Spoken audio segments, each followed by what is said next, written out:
राजस्थान सरकार से तो कभी नहीं हुआ बदलाव। केंद्र में जैसा आप कह रहे हैं, आप केंद्र की बात कर रहे हैं ना?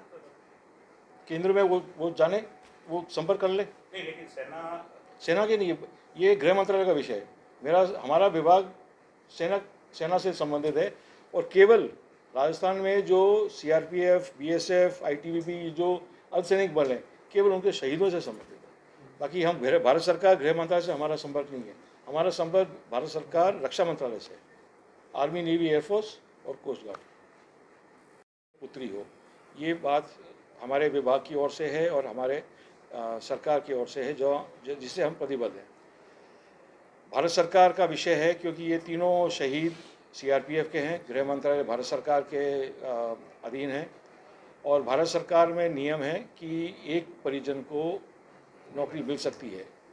तो मेरा निवेदन है तीनों से और सभी सांसदों से कि ये विषय गृह मंत्रालय से उठाए, और गृह मंत्रालय में प्रावधान है कि परिजन, कोई भी एक परिजन को नौकरी मिले। तो ये चाहते हैं कि अपने देवर को दें। ये दो महिलाएं चाहती हैं, ये दो वीरांगनाएं चाहती हैं अपने देवर को नौकरी मिले। तो ये विषय भारत सरकार गृह मंत्रालय से अपने सांसद द्वारा या डायरेक्ट गृह मंत्री से संपर्क करके ये विषय उठाए। मुझे ये स्टेटमेंट देना था आपके लिए। मेरी बात, मैंने बोला उनकी नौकरी बच्चों के लिए आरक्षित है। मेरे जो रेजिमेंट का जो विषय है ना, जैसे मैंने बताया, वो क्योंकि बच्ची 1.5 साल की है तो अभी तो बहुत समय लगेगा, तो वीरांगना ने नौकरी ली है, उन्होंने नौकरी ले ली है। वो अभी वहाँ झालावाड़ में नौकरी कर रही है। ये इन वीरांगनाओं ने नौकरी ली नहीं। वो हमारा नियम है कि या तो वीरांगना ले या बच्चे लें। वो देवर के नाम से चाह रही हैं, जो हमारे नियम में है नहीं। गृह मंत्रालय भारत सरकार दे सकते हैं। गृह मंत्रालय में परिजन, एक परिजन के लिए है, चाहे कोई भी हो। ऐसा कोई मामला आपके संज्ञान में है? हमारे विभाग का विषय नहीं था। वो बात, वो तो राजनीतिक विषय है। आप दे नहीं दे, वो राजनीतिक विषय है। मैं विभाग के हिसाब से बोल रहा हूँ। मैं विभाग के हिसाब से आपको उत्तर दे रहा हूँ। जो हमारा विभाग के जो नियम है ना, हम उसी से बंधे हुए हैं, और हमारा नियम केवल परिजन के लिए है, डायरेक्ट परिजन के लिए। हम निंदनीय है। हाँ, वो जो जिसने दुर्व्यवहार करा वो तो वैसे भी कार्रवाई करनी चाहिए, चाहे वो वीरांगना हो या चाहे कोई भी महिला हो। किसी के साथ दुर्व्यवहार हो तो उन पर कार्रवाई करनी चाहिए। जो भी है, वो जो भी महिला है, चाहे वीरांगना हो या कोई भी हो, दुर्व्यवहार तो दुर्व्यवहार कभी स्वीकार नहीं हो सकता। किरोड़ी जी जानते ही हैं, वो तो ज़्यादा, सबसे ज़्यादा राजनेता तो किरोड़ी जी है। जिस तरीके से सचिन पायलट ने समाधान, अगर यदि वो अपने देवर के लिए नौकरी चाहते हैं तो समाधान भारत सरकार गृह मंत्रालय से है। और यदि वो अपने बच्चों का प्राथमिकता देते हैं, जो मैंने स्वयं उनको कहा है कि आपका बच्चा, और विशेषकर मंजू जी का जो लड़का है, जो मुझे लगता है 14-15 साल का होगा अब, और जब मैं मिला था वो चुप रहा, बेचारे को, उसने कुछ बोला भी नहीं बच्चे ने। तो मैंने कहा ये बच्चा तो अब 2-4 साल में तो उम्र का हो जाएगा, तो आप अभी क्यों इतना जल्दी कर रहे हो? चुनाव के बारे में उम्मीद तो है, वातावरण अच्छा है, हो जाएगा।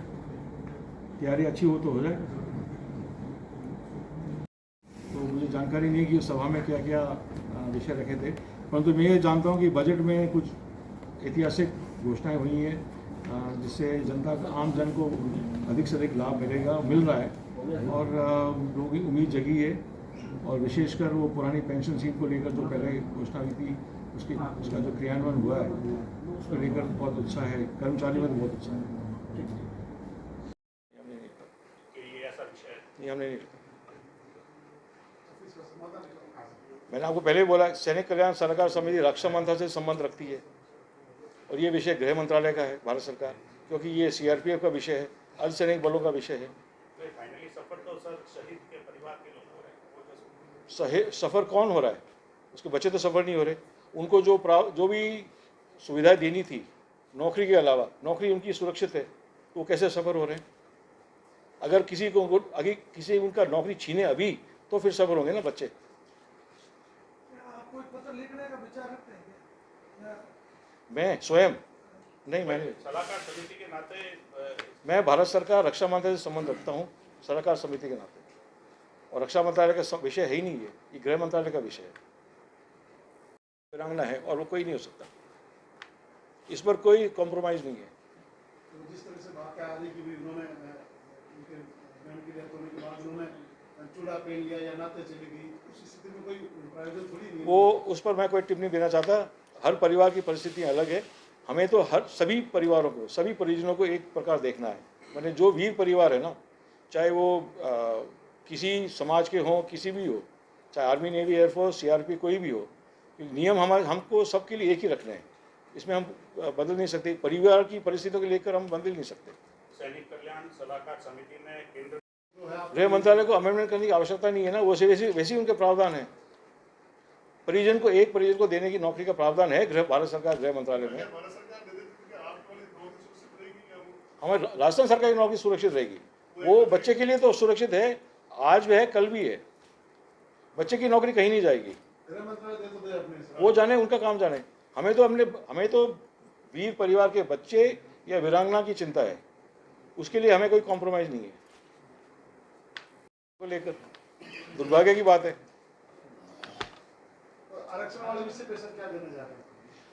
सीएम ने मुझे बोला था रिपोर्ट देने के लिए, तो पूर्व सैनिक आरक्षण को लेकर, जिसमें वो कमेटी ने कुछ सुझाव दिए थे और उसमें कुछ बदलाव आया था, जिसका मैंने एक पत्र भी लिखा था कि ये उचित नहीं है। उसको लेकर सीएम ने मुझे बोला है सैनिकों को लेकर कि उस पर एक रिपोर्ट तैयार करनी है। रिपोर्ट अब लगभग तैयार है, तो मैं जब रिपोर्ट दूंगा फिर मैं दूर वाली बात उस समय कर दूँगा। कोई रहता नहीं व्यवस्था जो जैसे उनका आरक्षण व्यवस्था रही है वैसी रहनी चाहिए। अभी जो नियम बना उसमें डाउन अभी नियम बदला नहीं है, पहले वो रोक तो लगाई गई है, पर हम चाहते हैं कि वो जैसे था वैसे ही रहना चाहिए। सैनिकों की मांग वही है।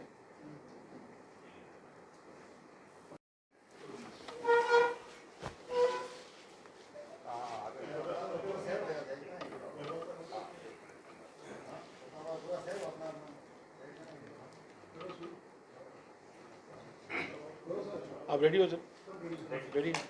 जैसे पुलवामा को लेकर पुनः राजनीति हो रही है, पुलवामा के शहीदों के नाम का दुरुपयोग हो रहा है, और ये जो प्रकरण जयपुर में चल रहा है इन 3 वीरांगनाओं वाला, मैं उनसे मिला हूँ। एक से तो कई बार मिला हूँ, तीनों से झालावाड़ में मिला था। हमारा एक मूर्ति का अनावरण का कार्यक्रम था। मेरे रेजिमेंट के ही मुकुट बिहारी मीना, उनकी मूर्ति का अनावरण था। जब यहाँ उस कार्यक्रम में ये तीनों पधारे थे, और फिर उनको फिर पुनः मिला सचिवालय में, फिर उनके गांव में भी मिला मंजू जी को। मूल बात ये है कि वो 2 महिलाएं चाहती हैं, मैंने मंजू जी और सुंदरी देवी चाहती हैं कि उनके देवर को नौकरी मिले, जो हमारे नियम के अनुसार हो नहीं सकता। हमारा जो सैनिक कल्याण विभाग और राजस्थान सरकार के जो नियम हैं, वो डायरेक्ट जो परिजन है, चाहे वीरांगना हो या उनके एक पुत्र पुत्री जो भी हो, उनके लिए नौकरी आरक्षित है। अभी दोनों के बच्चे, मैंने एक मंजू जी के लिए एक बेटा है और सुंदरी देवी जी के 2 बेटियां हैं, सभी नाबालिग हैं, तो उनके लिए नौकरी आरक्षित है, सुरक्षित है। बाकी जो विषय है वो मधुबाला जी वाला, वो मूर्ति को लेकर है और नामकरण को लेकर है। पूर्व में 2 मूर्तियां, उनके भी बच्चे नाबालिग हैं, तो उनकी नौकरी तो वैसे भी सुरक्षित है। पूर्व में 2 मूर्तियां का कार्यक्रम हो चुका है, एक सांसद और आज वर्तमान लोकसभा अध्यक्ष ओम जी बिरला के द्वारा, और एक सांगोद विधायक भरत सिंह जी के द्वारा। 2 मूर्तियाँ का अनावरण वैसे भी हो चुका है। वो चाहती हैं एक तीसरी मूर्ति अदालत चौराहे पर लगे सांगोद में, जो नियम के अनुसार हो नहीं सकती, क्योंकि पब्लिक फंड के हिसाब से आप देखिए तो 2 कार्यक्रम वैसे भी हो चुके हैं। अभी वर्तमान में विधायक महोदय ने एक पत्र लिखा था कुछ 1.5-2 महीने पहले कि एक मार्ग के नाम, मैंने उनके शहीद के नाम मार्ग करा जाए, जो अभी विचाराधीन है। और सरकार से, राजस्थान में जो नियम है और पूर्व में भी ये नियम लागू किए गए हैं, वो सिर्फ डायरेक्ट परिजनों के लिए है, चाहे